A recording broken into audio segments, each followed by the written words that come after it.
Hello my tarot friends, Justin Michael, welcome back to my channel, and welcome of course if it's your first time visiting. I appreciate you as always.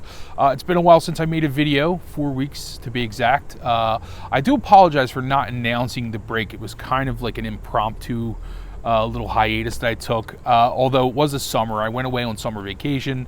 I thought I might do a video while I was on vacation, but I just was having too much fun, and I didn't feel inspired to make the video. So yeah, you know, a week turns into 3 weeks, turns into a month. So I wanted to get a video out. There's some items that I really want to show you that I've been trying to make videos on for like months. So it's going to be a little bit of a catch-up video. I want to give you a bit of a channel update, be very brief about it. First and foremost, this is the most pressing issue of the day. Our Rachel Pollock, you know, Rachel, our very own tarot hero, is not doing very well. She is struggling to fight an illness. They found cancer in her. This is her second battle with cancer, I believe second. You know, second at least in recent years. And so she's undergoing chemotherapy, and it's a struggle to recover. She's older. She's dealt with this before, and chemo is something that takes a lot out of you. So please, they're asking for prayers, healing, whatever your practices are. You know, keep her in your thoughts, because and in your practice, because she's just a tremendous person. Most of you know she's been on this channel twice. Probably two of the greatest videos I've ever made.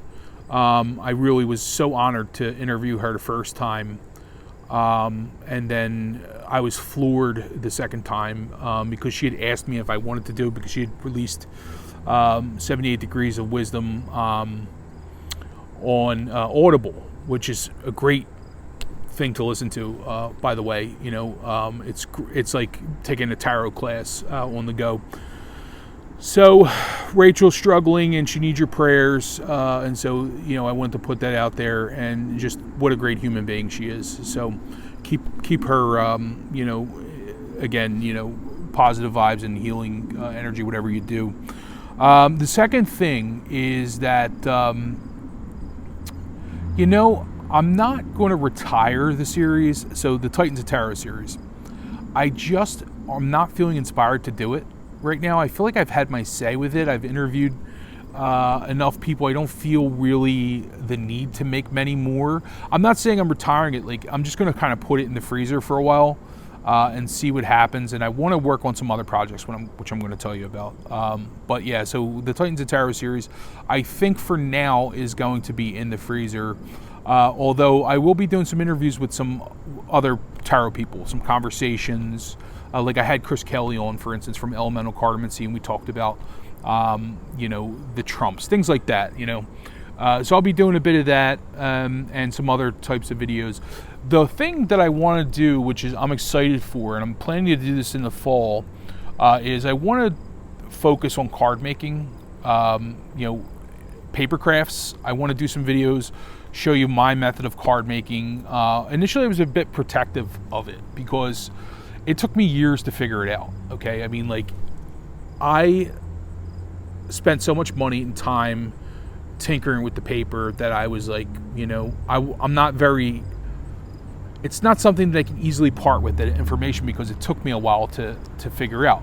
But I'm kind of over that, and I'm like, you know, I kind of want to share the method because it's a dying art, and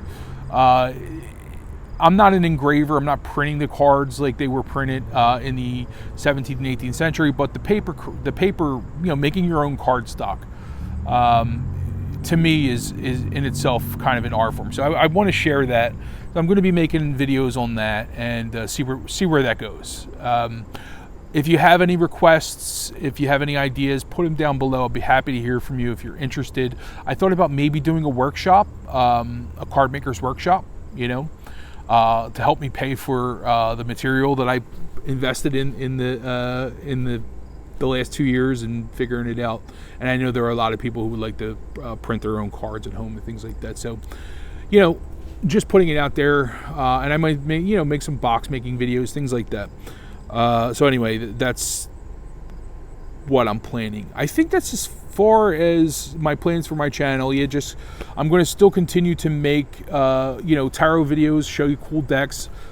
Love tarot. When I get a deck that's fun that I want to share with you, I'm going to make the videos.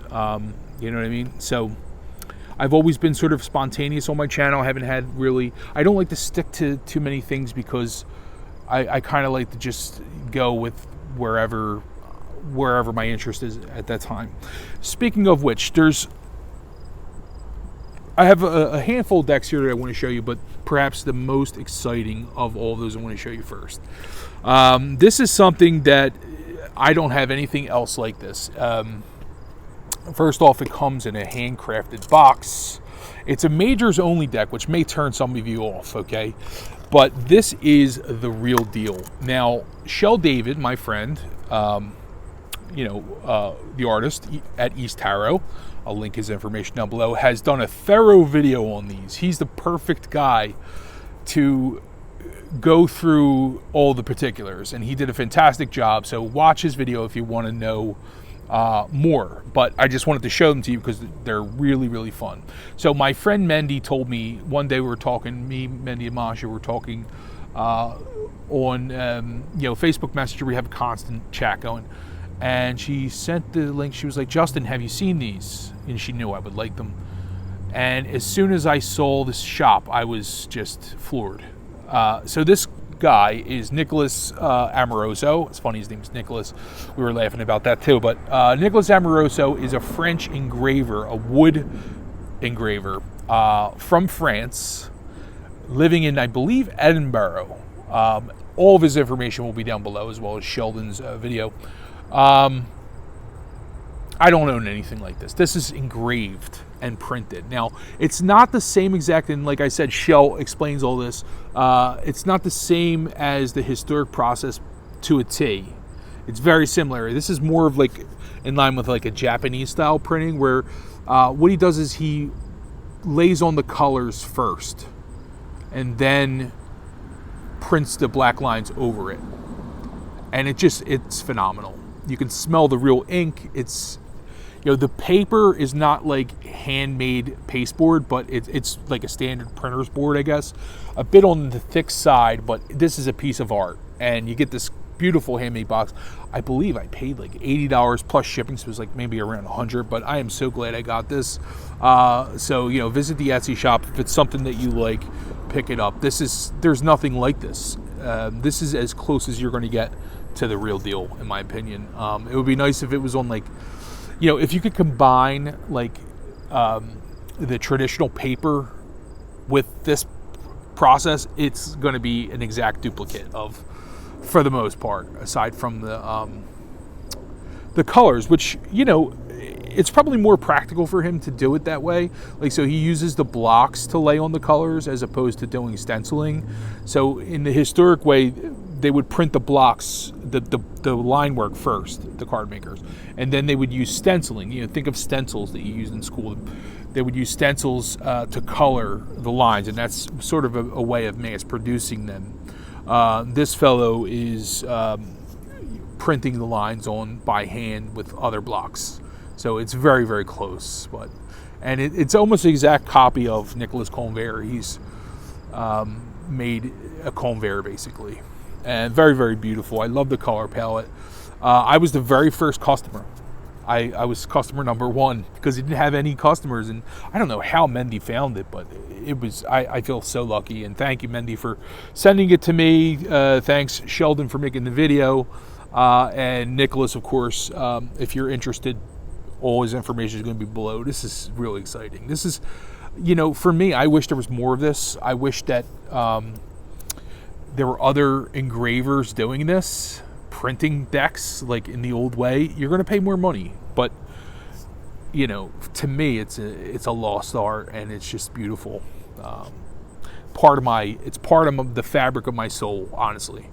Like, I can't really explain it, but the process of engraving and printing and card making is it's a part of who I am. So I love it, and I'm pretty sure there are going to be some other people who are excited about it as well. It's funny because, you know, for me, like, my interest in historic tarot is printed cards. I was never really a fan of, like, the Visconti's. Like, I like the Visconti's 4s, so don't get me wrong, and all the hand-painted decks, like the art decks, but honestly, like, there's nothing more exciting to me than a printed deck, like a woodblock printed deck. It's just, I don't know, it does something for me. I can't really explain it, but so I'm just so happy to have these. Well done, Nicolas. And I asked him to come on my channel, but he doesn't speak fluent English. He's, like I said, French, and he lives in Scotland. You know, it's not going to be the easiest, I guess, to interview him, but, you know, maybe he'll come on. I don't know. These are the backs, by the way. I think I showed them to you, but also engraved as well. So check out Shell's video. He goes through the whole thing. And check out the shop. Very, very cool. The second thing I wanted to show you, and again, I wish I would have done a whole video on this deck alone. I apologize to the creator in Cumpstey. I got so busy I wasn't able to do it, and I just haven't really had the time.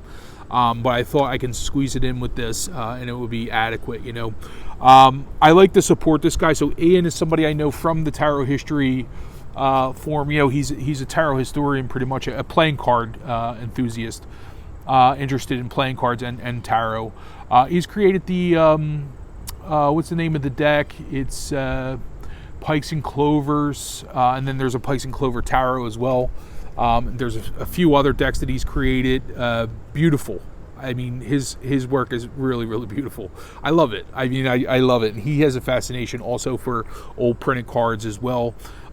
So let's take a look at this. The Great Parade. They're in the style of, like, the Rosenwald Tarot, like early 15th century, 15th, 16th century printed cards, okay? Very early, like the Rosenwald, the Budapest, those types of things. Also with an emphasis on Tarocco Bolognese as well. So here's the title of the card. All the information will be below. Here's the backs. You know, if you want to pick this up, if I believe it's still available. You know, he had a couple of hundred of them. So early printed cards, a lot of them didn't have numbers and labels. The images themselves acted as, you know, the guide. The later tarot went on, you know, the more it evolved, the more numbers and labels played a prominent role.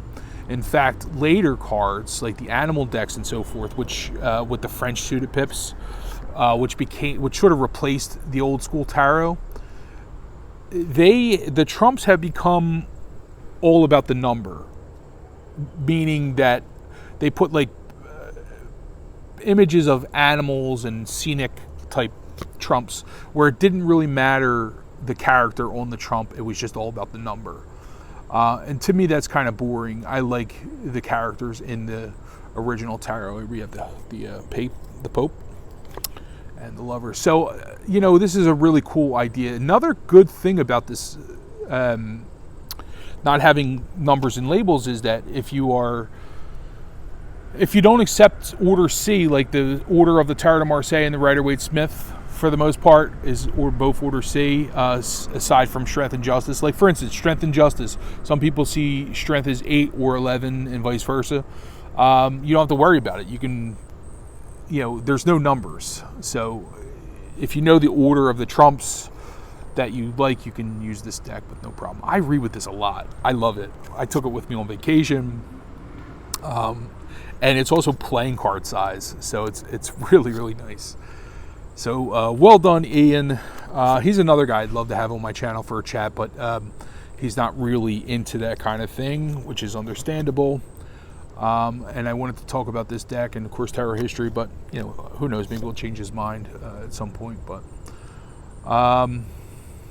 just a cool deck, you know. I love the color. It's like Tarot de Marseille colors, but reminds me of the Rosenwald. You know, it's like the primary colors of Tarot de Marseille. Beautiful. And, of course, with the deck comes a card with the orders in it, you know. So I believe it has Tarocco Bolognese order, which I think is the one. Is that Order B, Tarocco Bolognese? I get them mixed up, but I think it's the one where all the virtues are together, like, you know, strength, justice, and temperance. Anyway. And of course the world card, which you would see that kind of design. There's always like a local town in the center of the world. It's a bit more simplified, but I love that. It's great. And there's our Fool. So just phenomenal. Simple pips, you know, simple basic pips, nothing fancy about them really, but very cool. So if you're into reading with numerology and so forth, this is just a perfect little pip deck. I'm going to show you the quartz.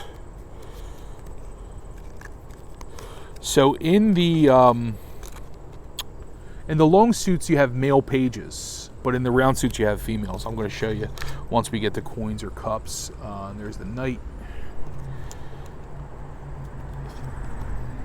Our Reina, Queen, and our King of Wands. Okay, so Ace of Cups, very simple kind of chalice, you know. Same with the other cups, you know. Really, really cool. Let's show you the quartz. Okay, so here's our female page. You know, I believe the Visconti di Madrone has female pages in the round suits, and there are a few others who do that, and the Rosenwald too, I believe, does that. Here's our Knight. So it's something that happened, you know. And the round suits, of course, are considered female suits, you know, and the long suits are the male suits. So, you know, there could be a correlation there. I don't know for sure. It could be a coincidence. To me, it seems like it's on purpose, but. Okay, there's our Ace of Swords, and then you have the curved kind of swords. A lot of people, when they pick up a Tarot de Marseille deck, they have a lot of trouble telling the difference between swords and wands. The easiest way is swords, not every deck, but a lot of them are curved. Wands are straight, and that's how you tell. More people than you would think. I know some people were shaking their head probably like, oh, you know, that's so easy, but visually they're very similar when you're not used to looking at them.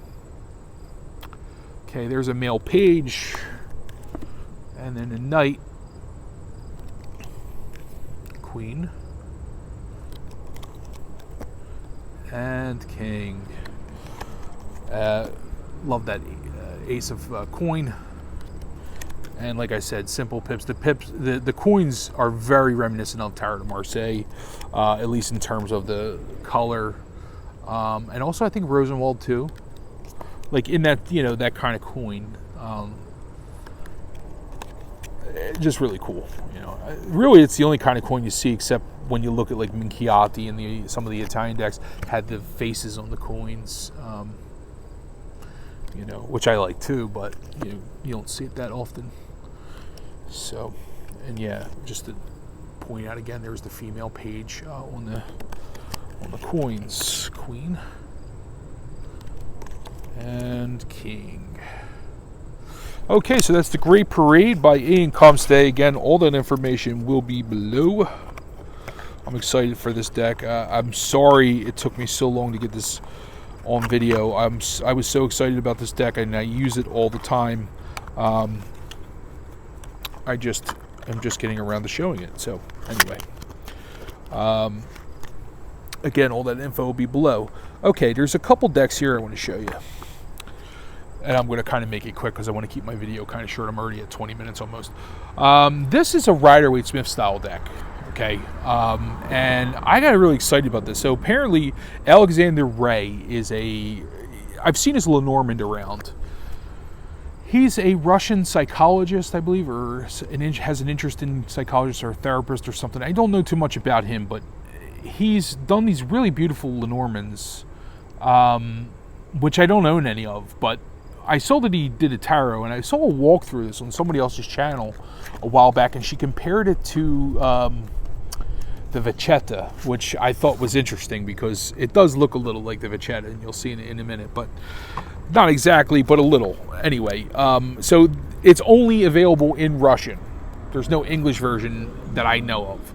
You can get this on eBay. I'll try to leave a link. I can't promise you. You may have to research on your own, because I bought it sort of from like a Russian vendor, and I don't know if they're going to be knockoffs of these or not. I know this is legit. So comes with a book, all in Russian, obviously, which I'm not going to get into, but the artwork is stunning. I love it. I absolutely love it.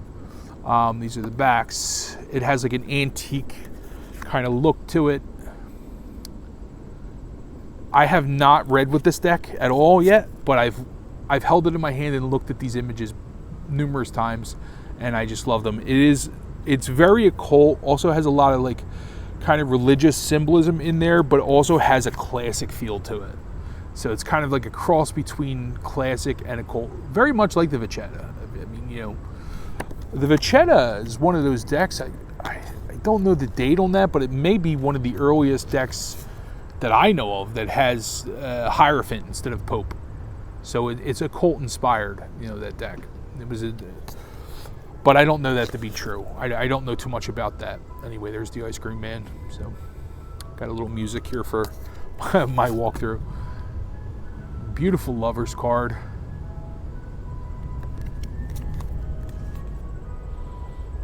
Wow. I mean, these images are incredible. I want to say it's the Vintage Tarot or something.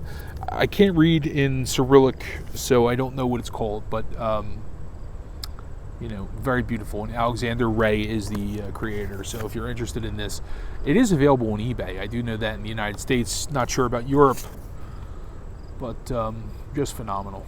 Beautiful. It's very kind of Eastern Christianity, you know, like Russian Orthodox or Greek, you know, has that kind of feel to it, because there are like a little bit of Christian symbolism in here. So beautiful cards, though. Just be really fun to read with.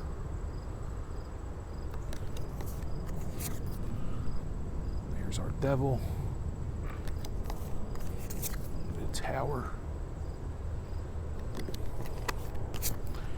Temperance. Okay, these are so pretty. I can't get over how pretty these are.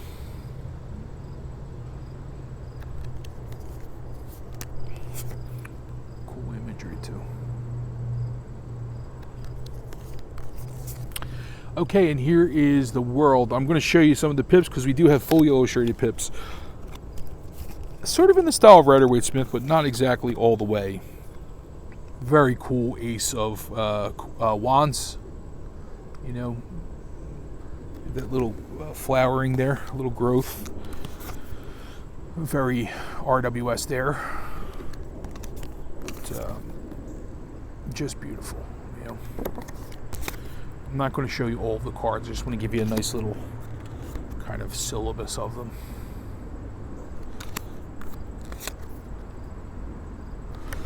Okay, let's take a look here. Here's the Ace of Swords. I mean, it's so pretty. Two of Swords. So yeah, I mean, if you're into Rider-Waite-Smith, you may really like this deck. There's a Three of Swords, one of those cards, kind of a deal breaker for people sometimes. If they don't like the Three of Swords. Oh, very cool Four of Swords too. You know, so interesting. Yeah. Let's look at the Ten of Swords. Very cool. Yeah, it's like pen and ink art, but it's colored. Very, very cool.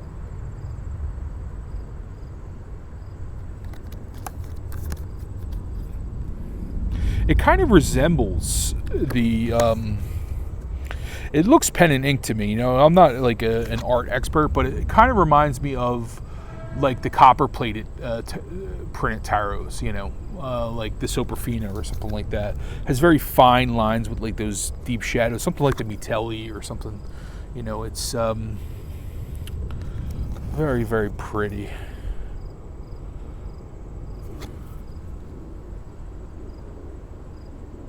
Anyway, there's our little caduceus there. What, is that a baby Hermes? I don't know, but Very cool. Let me show you that again. There's our Three of Cups. Very, very pretty. The Ace of Coins. So anyway, this is the Tarot by Alexander Rey. Again, I don't want to show you all of them because I'll be here all day. Let's see. I think I have one more to show you. I'm going to show you one more. I'm going to keep this video relatively short. Yeah, I'm going to show you this one. Okay, this is a Japanese style Tarot de Marseille. I've been drawn to smaller decks lately, particularly, I guess maybe because I'm traveling a lot and it's kind of easier, like when you're reading, and I just really like being able to shuffle it easily and so forth. I've never been one to not get a deck because of its size. Like if I like a deck, I don't care what size it is, I'll get it, whether it's large or small. But there's something about a smaller deck. And this is called the Maman Miyuki. It was printed in 2013 in Japan. This is a stunning little deck. It's a Tarot de Marseille. Let me show you this very quickly. I've never done a walkthrough of this. I've had this for a long time. In fact, I was taking a class with Tom Benjamin. It's one of Tom Benjamin's classes, and one of the other students in the class was reading with this deck. And I was like, what is that? I need it. And I got it. So it's based in the Pierre Madnet, if you like Pierre Madnet, but it has a very Japanese feel to it. And there are several options available for the backs. I got the blue ones. Very, very pretty deck and very small. Love it. Like all the cute round features on the trumps is just lovable characters. I really just love this deck. And this is another one I'll grab to read with a lot. So I'm going to show you briefly all the trumps, and we're going to call it a day here. Keep my video under a half hour at least. Nobody's got time to listen to me to talk for 2 hours, you know. I'm grateful that people hang in for 10, 15 minutes. So, and it looks like it might rain here in the back. Beautiful, beautiful deck. Love it. So I'll leave this information below as well. You'll have to get this from a Japanese vendor. More than likely, you can look on eBay as well. There might be some in there. I think I paid around $65 for this.